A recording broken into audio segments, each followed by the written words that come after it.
I can't tell you how excited we are. It's Spirit Sessions of View of the Light this Sunday to welcome our special guest. I've been looking forward for this for 2 or 3 months.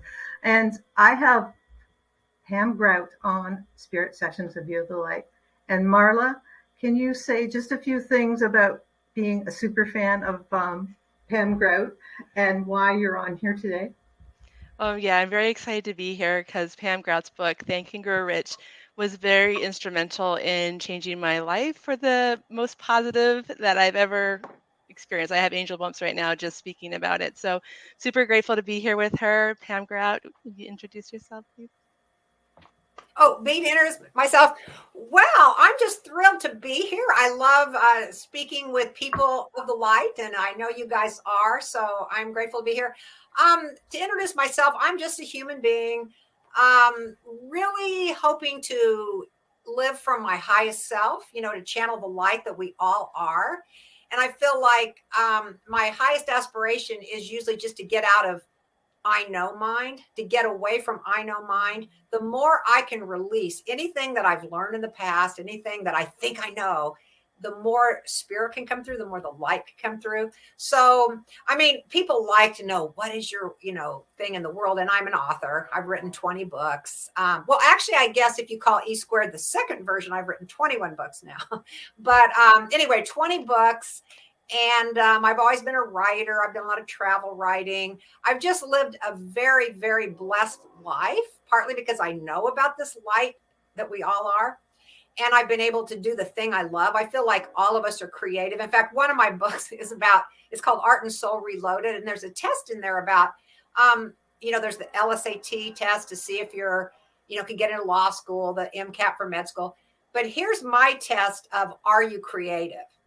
And it has one question: are you breathing? And if you answered yes to this question, then you are highly creative.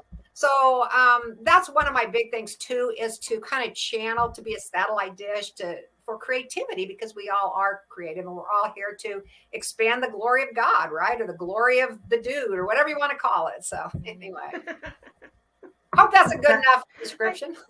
It's perfect. I totally love that. But what was it like? When did you first have that awakening and the awareness of everything, and this, this passion that pulled you through everything? Well, I feel like a lot of it did come from writing, because I feel like in some way creativity and the source, they're one and the same. Like when I'm writing something and I'm channeling the muses, I often call it the muses. It doesn't matter what you call it. Some people call it the universe. Some people call it angels. Some people call it God. I mean, what you call it doesn't matter. It's just that you call it forth because it's here in all of us.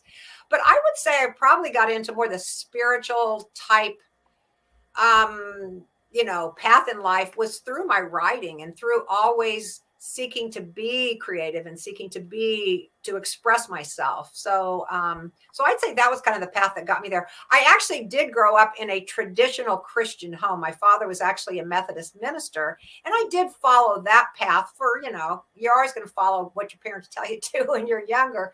But as I got older, I just started to realize there's a much, much bigger picture. And I do feel like I probably got on the path through my creativity, through, writing. I started writing books when I was back in second grade. I mean, I've always, that's been my gift, to write, to express. And so I guess I got an early start on that. And I've always felt so blessed that I've been able to, participate in life as we're supposed to, but by doing the thing that I love to do. So anyway, I've been able to make a living doing, my true love, which is writing. So, yeah. That's amazing. And do you feel sometimes that the words aren't, did I mute this? Do you feel sometimes that the words aren't your own? Like that they're just being channeled through you and that you're just like an open channeler of what's coming through? Yeah, I don't know that I call myself a channeler, but I feel like every great piece of art, every fabulous book, everything that really is kind of just a step above is channeled. I mean, in some ways, we're all just channeling this big divine energy, right? And a lot of us, I talk about in ESquared about collapsing the wave. A lot of us collapse the wave in a very limited viewpoint, but there is so much more possible. So yes, I feel like we're all channeling pieces of the the divine energy, the bigger thing. So yes, so I do feel that, and I feel like my best work. Some days I'll be writing and I'm like, oh my gosh, what did I just write? And I have to literally go back and I actually can find wisdom by reading what I wrote too. Like I may, we all forget, right, from time to time about who we really are. So when I'm in some of those stages where I'm not remembering who I am, I can literally go back and read my own words and go, oh wow, that's right. So I don't know that it comes from me so much as it does come from something bigger than me. So when you get into the zone, like I know, like one of our Bex channels messages from the angel group or whatever, she can't remember what she says. She'll say, listen now, because we can tell when she's gone into that sort of zone, her voice speeds up and she just starts talking. We go, wow, that's really incredible. Those messages are really cool. And but she can't remember what she says. And I think a lot of us who sometimes slip into that don't even realize. But that's really interesting. You go back and do you find new things in your books all the time? Well, things that I'd forgotten that I'd written, and I'm not really quite that much to where I'm not there and I couldn't remember at the moment. Like at the moment, I'm pretty aware of it. But as we go on, I may forget something that came through and I look and I go, wow, that was really profound. Did I write that?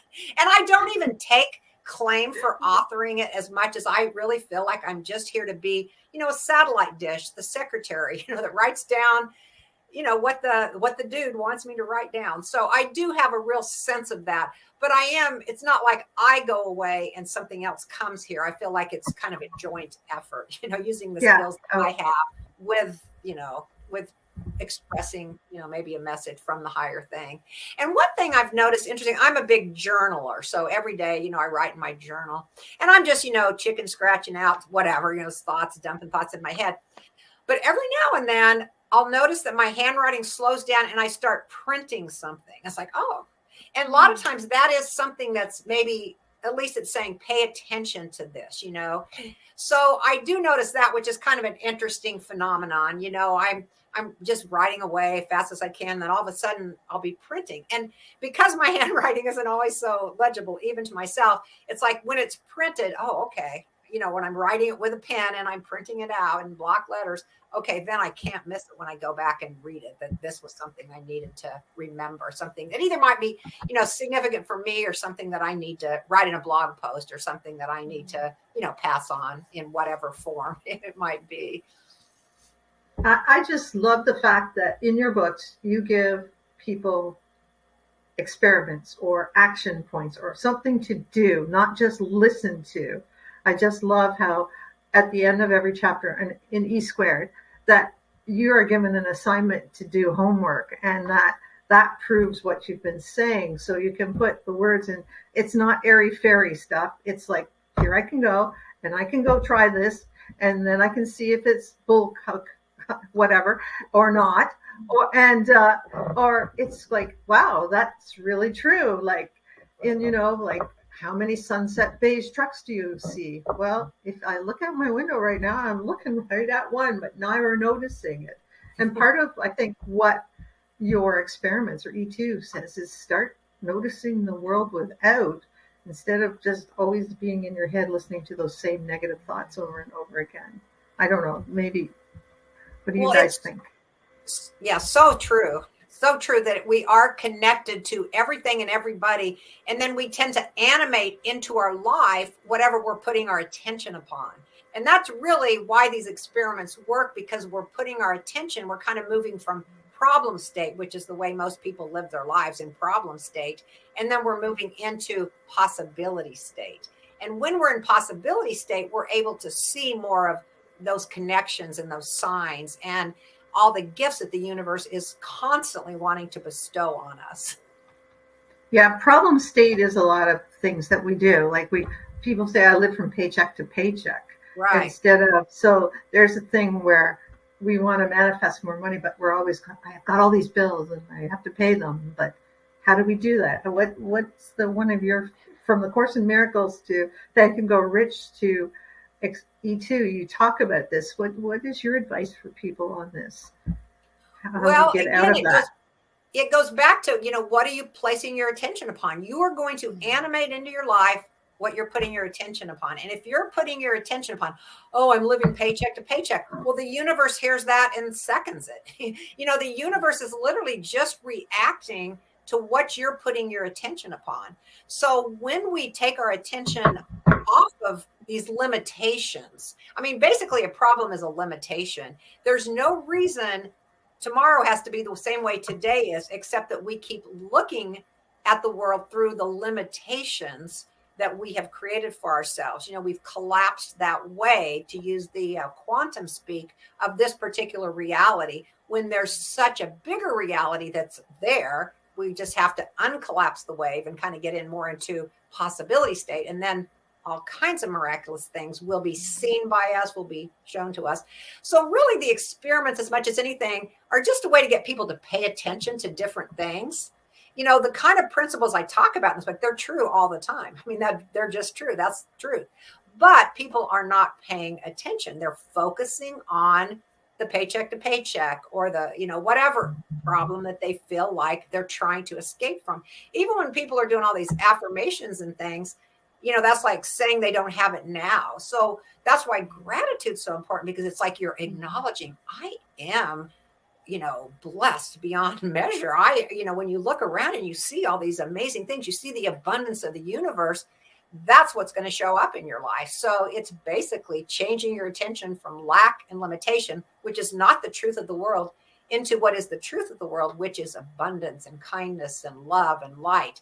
That is the truth.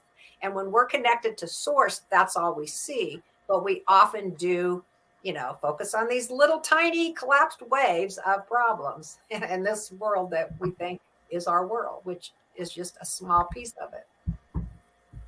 Can you talk a little bit about Taz's foundation and a little bit? I started a foundation after my daughter passed. She is 5 years ago. It'll be 5 years next month. She had an aneurysm and very unexpectedly passed to the other side, and very, very much of a big shock. And it really shattered my world, to be honest. It was just not at all what I was expecting. My parents had both passed that year too. It was 2018. And, my father and my mother, they were both 83. And, that was more, we know the truth, that we don't really die and that we go on. So for them, it wasn't, it's like, that's the way the world is, But when Taz passed, it was just a shattering, just shocking thing for me. But because I'd already was very familiar with, like you mentioned, Moorjani earlier. I know Anita Moorjani. Taz knew Anita Moorjani. I know about this continuation of life. I know that this material body is just a piece of who we are. So I already had some of that background, but it really required me to really step up my game as far as really, truly trusting in this, bigger truth that I do know. But anyway, after she passed, one of the things that I did, again, how are you coping with this total, devastating. I can't imagine how devastating that would be. And so we always had a little game that we played, this little 222 game. And it started when she was in junior high. And so we'd see pictures of 222 different places, and we'd, text a picture of it to each other. And it was just a thing, 222. She had started this Facebook group when she was in junior high. So it came to me soon thereafter to start the 222 Foundation, the Taz Grant 222 Foundation. And so every year on February 22nd, 222, we give a gift to a person or an organization that's working to change the consciousness of the world. And the 222 Foundation supports things because when we change the consciousness of the world, then the world starts to change. I mean, as long as we stay in the same consciousness, we're going to get the same results. We're going to see exactly the same. So consciousness needs to be changed. Taz was very, very creative. So we also look for very creative projects. We have 3 guidelines, but it's basically rewarding people that are looking for possibilities, that are looking to change the consciousness. And so anyway, every year we do that. And the first year that after she had passed, I had been in India. I was planning to go anyway. And after she passed, like, oh, can I even go to India? I mean, I was just so thrown off my game. I didn't even know I could go. But one of my best friends from college agreed to go with me because I was speaking with this Tribes for Good. But we ended up going to the Taj Mahal, which, come to find out, was, it was a monument of love, a monument to love to this one mogul's favorite wife, whose name happened to be Mumtaz. That was her name. And it took 20,000 workers, 22 years. So there's your 222 to build this monument to love. So I felt her presence with me there. And then when we left, we went to this place called Shiro's Hangout. And that was where we went. That's where the first gift went in 222 of 2019, which would have been the first, February 22nd after her passing. And I felt like, she led us right there to the Shiro's Hangout. It was these women that are completely giving of their gifts. They all had unfortunately had acid thrown on them.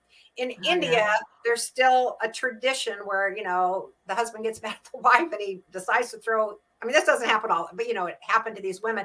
And usually when that happens, they go into hiding. And to change the consciousness, they're like, no, this is who we are. We can give. We're not going to go into hiding. And so they started this. It's called Shiro's Hangout. And so people can come there and they freely, serve coffee and tea and treats.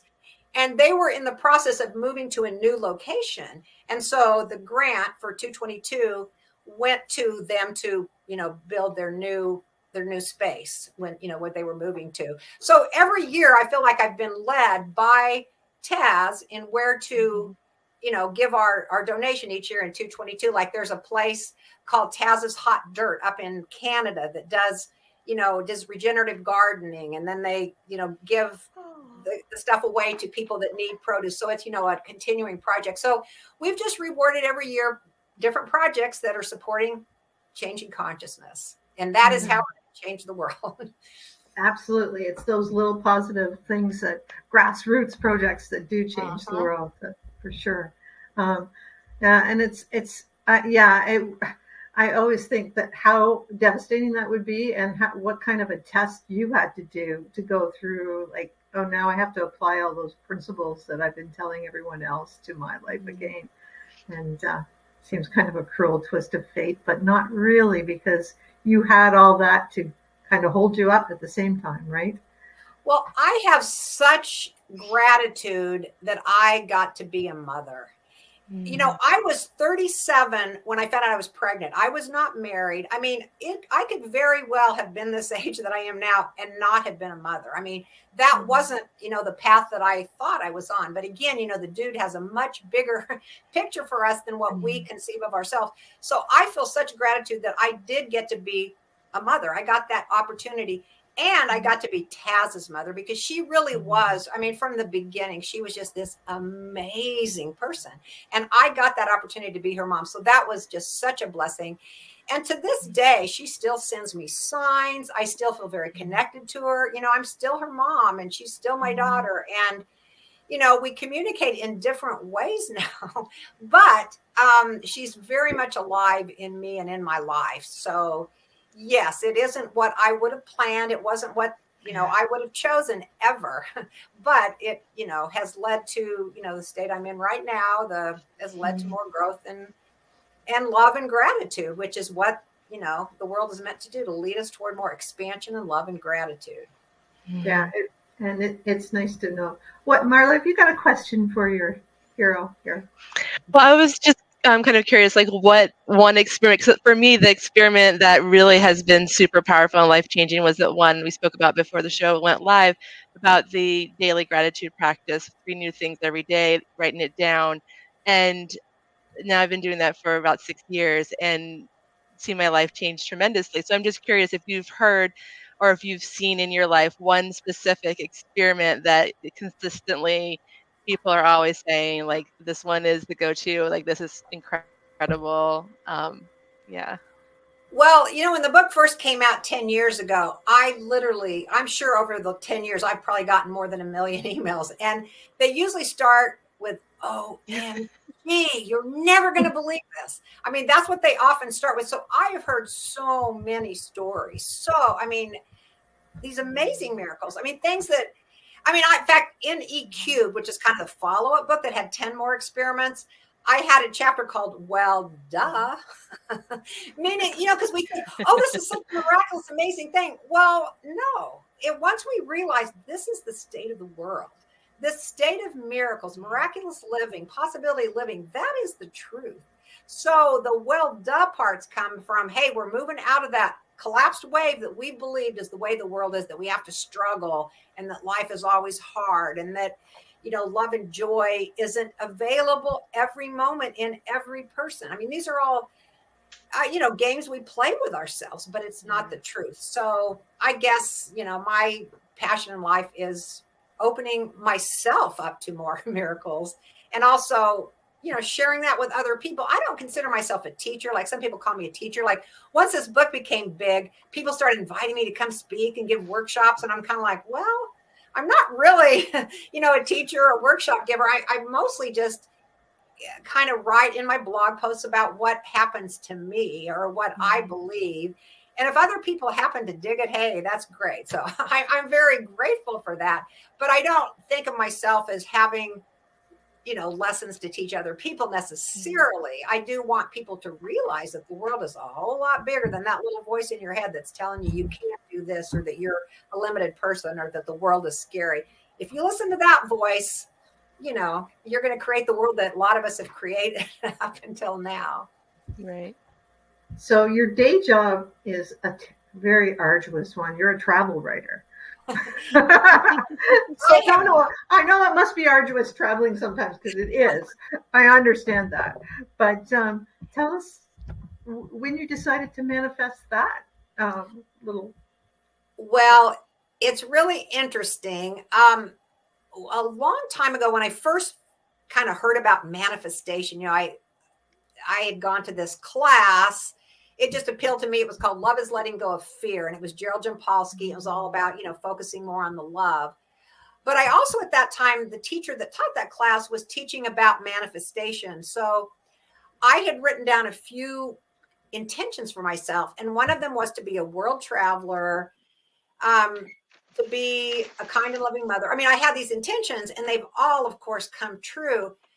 But I knew I wanted to travel. World traveler was one of them. And I sort of fell, so to speak, into travel writing. I don't think I even recognized that there was that kind of a career.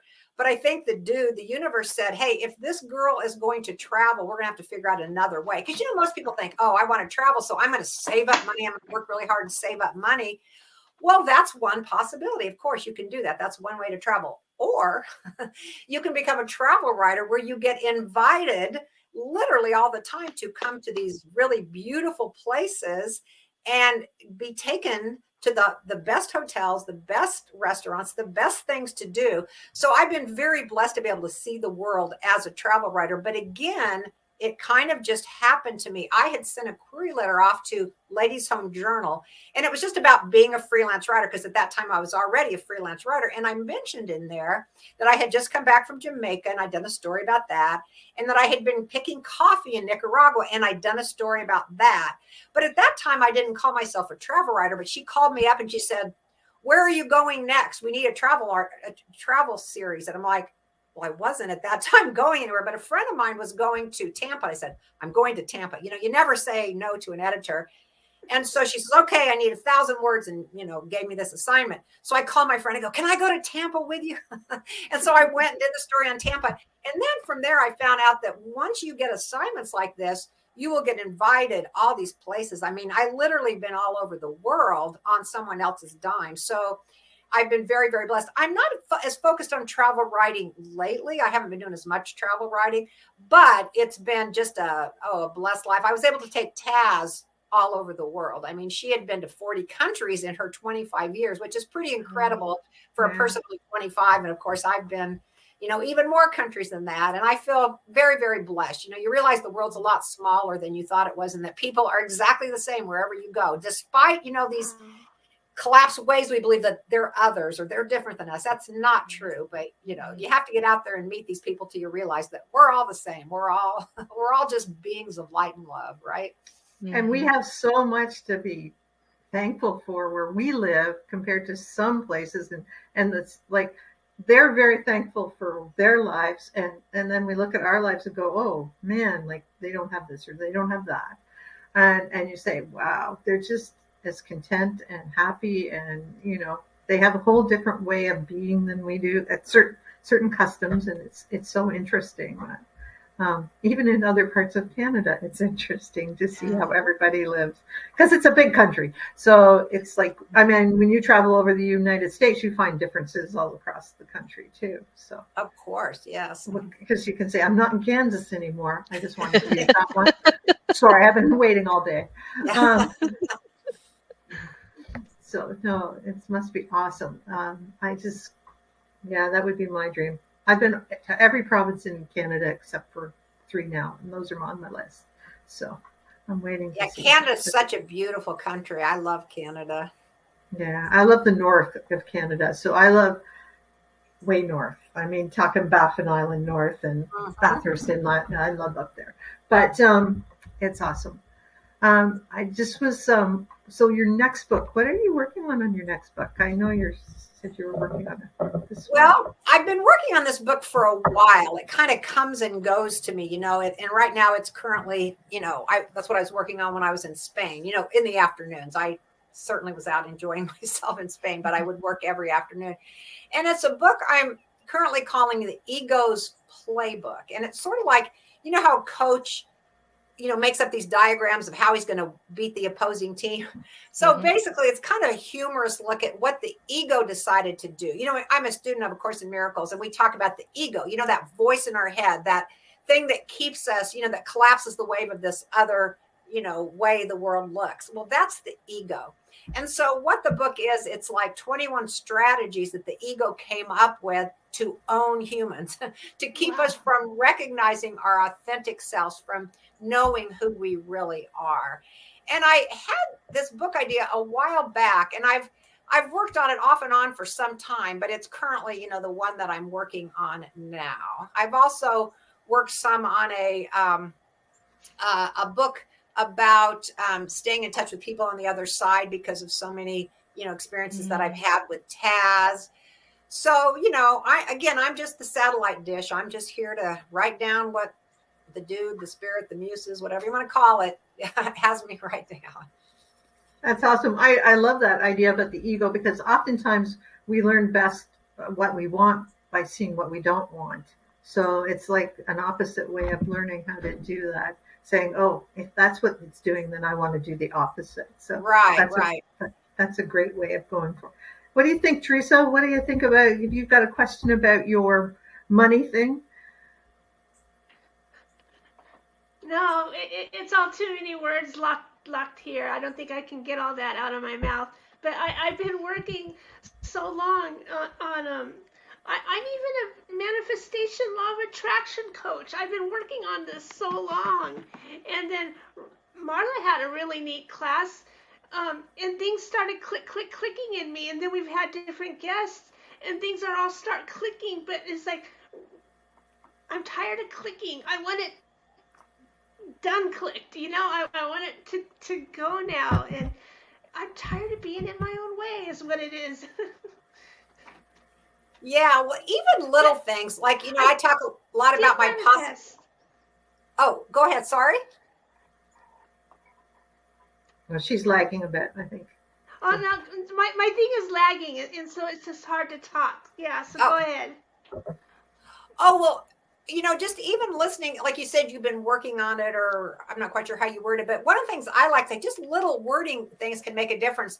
Like, you mentioned that. And one of the things we say in my possibility posse is, well, up until now, that may have been the reality up until now, but it can change at any moment. So we often, like if somebody says something like, oh, I'm still working, blah, blah, blah. Well, up until now you were. And so we will talk about like playing around with it.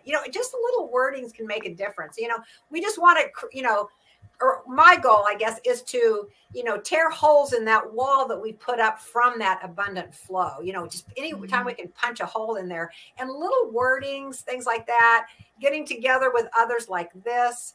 There's, having other people hold that vision for you, because, we all do have our blocks. I mean, that's the ego, right? The ego is telling us, that this can't happen, or it's going to be the same tomorrow as it was yesterday. I mean, that's the ego's voice. That's what we're overcoming. And again, that's what this book is about, is, the ego loves to, ego loves to separate us from our true self. And so to do that, it's distracted us with all kinds of crazy things. So anyway, but I would say, yeah, just, play around with these concepts if you like that. And know that you have a wealthy father. I always like to say that too. We all have a wealthy father. We are connected to this divine energy of God. If you like the word God, not everybody does, but I mean, we are heirs to so much abundance, and we just need to start appreciating that and recognizing that. I mean, one of the things I say, I think I might have written this in Think and Grow Rich, I'm not sure, but you go out and look at a yard, and in one little square foot of grass, like there's so many pieces of grass. The consumer message tells us that things are limited and that we don't have enough and that there's scarcity. I mean, we are taught that from the time we're little kids, but it is so not the way the world is. So basically it's realigning in how we see the world. I mean, it's changing consciousness, to go back to the 222 Foundation. That's what my world is all about. Going, getting back to, proto Pam, the first Pam, when you're still all light and love. When you thought you could just draw things into existence just by drawing them with your crayons on the paper, right? And you can. It's just like Harold and the Purple Crayon. I love that book. Yeah, that's a great book. That was a great book. I love that book too. Pam, tell us about your groups. You do have a couple of Facebook groups. You have a book study, or you had a book study going on ESquared. I don't know if it's still going or not. I did not do that. My good friend, my dear friend Lisa Natoli, did put together a Facebook, ESquared Facebook. It was a pop-up Facebook group, and I think it just went on in August. I believe it's closed down now. And I do think there's some ESquared groups out there that other people have started. But again, I don't see myself as a teacher, so I haven't really started any. I'm members of some of those groups. Like I was a member of Lisa's pop-up thing, and I would put something on there every now and then. But I myself don't have those kind of groups. Again, I'm very clear. I've gotten clear instruction from the dude that my task in life is to write. And when people started asking me to come give workshops, I mean, I would do it. But again, I've got my marching orders are to continue writing, continue expressing myself in that way. But so if you look on Facebook, you may find some of that stuff. It's not me generating it, but there are those kind of groups out there. In fact, I believe, I talk a lot about possibility posses. And again, that goes back to getting together, not talking about all the problems we have, but about all the possibilities that are out there. And this group, this pop-up Facebook group that Lisa started in August, I believe some of them have now gone on to create a possibility posse of their own, which is on Facebook. So I think if somebody looked on Facebook, they could probably find something, but it's not me generated, or I didn't generate it. On the level of my consciousness. I may have created it some other way. Right. I have to say, I love how you narrate your own books on Audible, right? All except for ECubed. I did ESquared, and then I thought, okay, well, we'll let somebody else do the second one. But I had so many people say, we miss you. Even though it was a professional actress who is much better than me, people still like hearing, they like hearing the author's voice. So anyway, so I do that. It's so enthusiastic, and I know that you kind of just talk about it. It's so great to listen to you. I mean, I have no problem listening to you all the time. Thank you. Hey, Marla, have you listened to some of Pam's books as well? Oh, show your oracle cards. Oh yes, the ESquared, the Oracle of E with you and Colette Baron Reed. Yeah, those were fun. Every year I paint my word of the year, and a few years ago I decided I was guided to pull a card from the Oracle of E and have that kind of be my theme. So my word was hope, and I got the rainbows and sunshine and lollipops, that one. And it was so much fun to paint it, and so much fun to have that, the deeper meaning behind it. And just, I love it a lot. But I've listened. I thought I had ESquared on Audible when I went to look, and I had ECubed, and so I quick downloaded the 10th anniversary edition of it and just binge listened to it the other day. And it was so much fun. I got my daughter involved. When we talk about, going back to, being in that childlike state of manifesting, she's a powerful manifester, and she has realized it. And I love empowering her in that way, to be able to be like, hey, if you want to, because she's preteen, so she doesn't always want to do what mom wants her to do, but inviting her to join me in these experiments. And so that was really cool, to just play with the universe in that way. And I love that we can empower our children, and that also I find that she's such a beautiful mirror for me. And so she helps me to come back to that state of childlike belief, when she asks for something, instead of like shooting her down on us. And I'm like, yeah, anything is possible. Ask away, like, let's do it. And then putting that into practice in my own life. It's just, I think that's one of the biggest things I love so much about the ESquared and the E cubed and Think and Grow Rich, is just all the possibilities, and just like you said, shifting the way you're thinking, and speaking, because we have so much power in our words, and just shifting that, and it does work. Like I said, I've alluded to or spoken to that my life has changed significantly, and I know others have also, and others, there's so much more possibility to change and to expand, and the possibilities are endless, and I love it. So thank you so much for being that vessel of sharing this stuff with us, because it's so amazing. Oh, thank you. Well, I have a fun story. I think I put this in my Course in Miracles experiment, but again, out of the mouth of babes. And, we said a lot of it's getting away from our I know mind and getting back to being like a child. And so somebody sent me this story that had happened. I love all these stories that I get. I feel like part of my mission is to share these stories so people will realize, oh, well, if that happened for them, it could happen for them. But anyway, so she had told her two young boys, yes, I'm reading this book, ESquared, and you can manifest what you want. And so we've got 48 hours. So one of her sons said, I would like a turtle. And she's thinking, oh my gosh, what have I done? How's he going to manifest a turtle? And so she started freaking out, like, oh, maybe I shouldn't have told them about this. Well, so that night, she puts her sons to bed, and out of the blue, again, I love that synonym for God or the duty of the universe. There's a knock on her door, and she kind of lives out in the country a little bit. And she's like, who is here? It's a night. Why is there someone knocking on my door?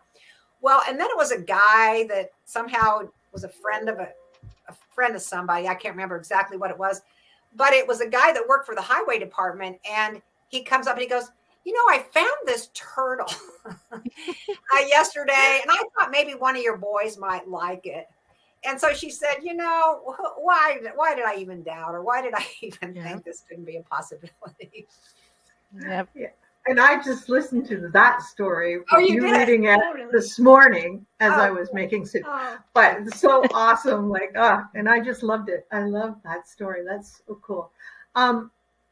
We know all your links are attached to the video or the podcast, or whichever way you're listening to this for Pam.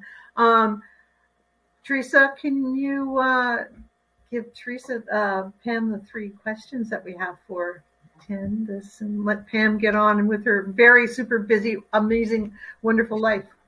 These are just the fun questions at the end, because they relate in a different way. The audience and the people and stuff, and it's all a lot of fun. So the first question is basically like they're going to give a speech, you're going to share your information and encourage people and stuff, but you're walking across the stage, walking up to the podium, and they're playing your song, and you're listening and you're dancing. What is the song they're playing that really inspires you? Well, I have an experiment that I've done at some of my workshops, and that song Happy by Pharrell Williams? I actually use that song in this experiment that I have people do, like in a big group, if we're, if in a workshop. So I would guess that song would be Happy by Pharrell Williams. That's just a fun one. I mean, there's a lot of my life, but that's a good one. The upbeat song. Awesome. I love that. That's super great choice. I love that the whole feeling that would bring the whole group and everything. That's great. The second question is, what's your favorite crystal or gemstone?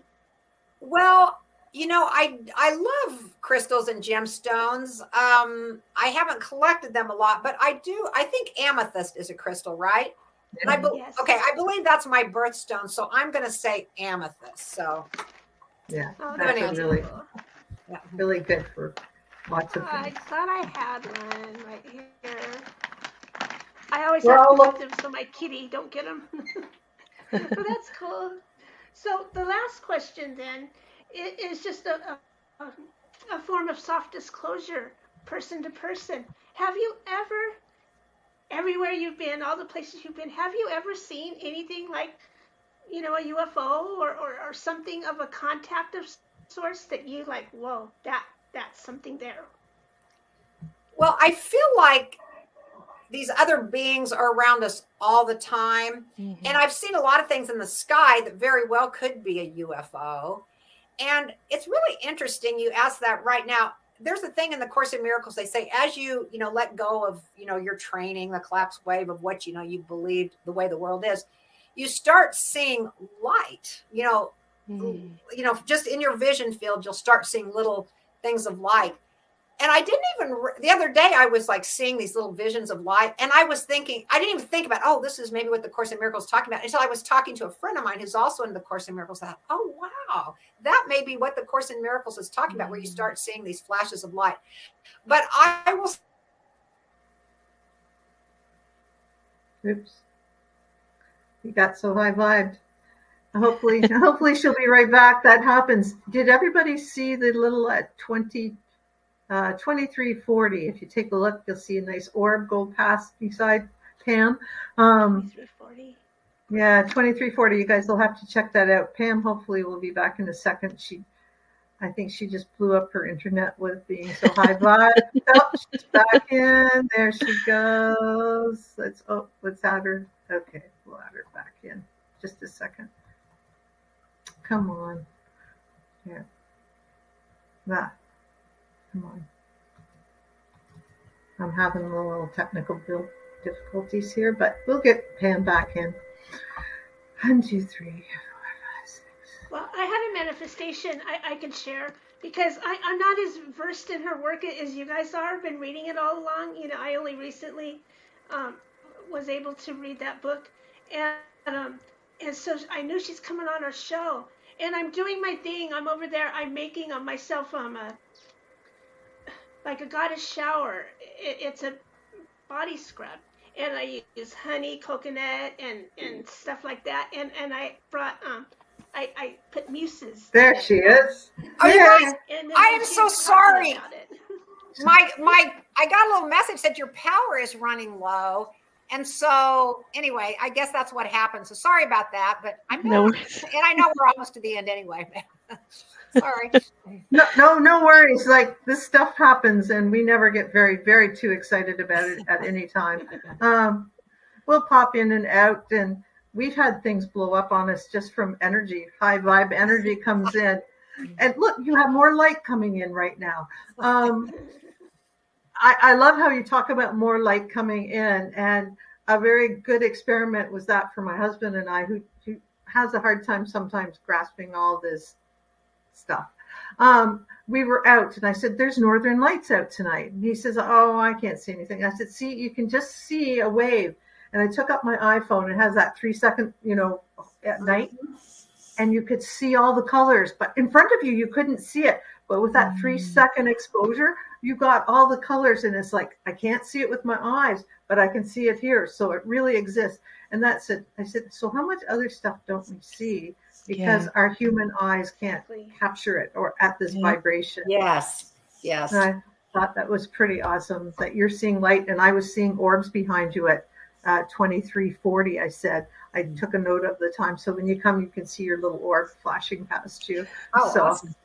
That's pretty awesome. We want to thank you so much for being here today. It's just amazing having you on, and hopefully we can have you on when you're on your 24th book or your 22nd book this year. If you would, we'd love to have you back, and have so much fun in Mexico this week. I will. Thank you so much. It was so great to meet you guys and to hear about what you're doing, and we will stay in touch. Thank you, Pam. All Thank right. you so much. Bye. Bye. Just let me pull you out there. There.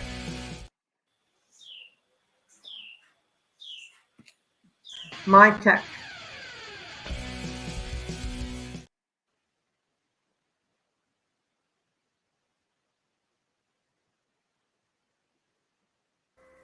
I could talk with this guy.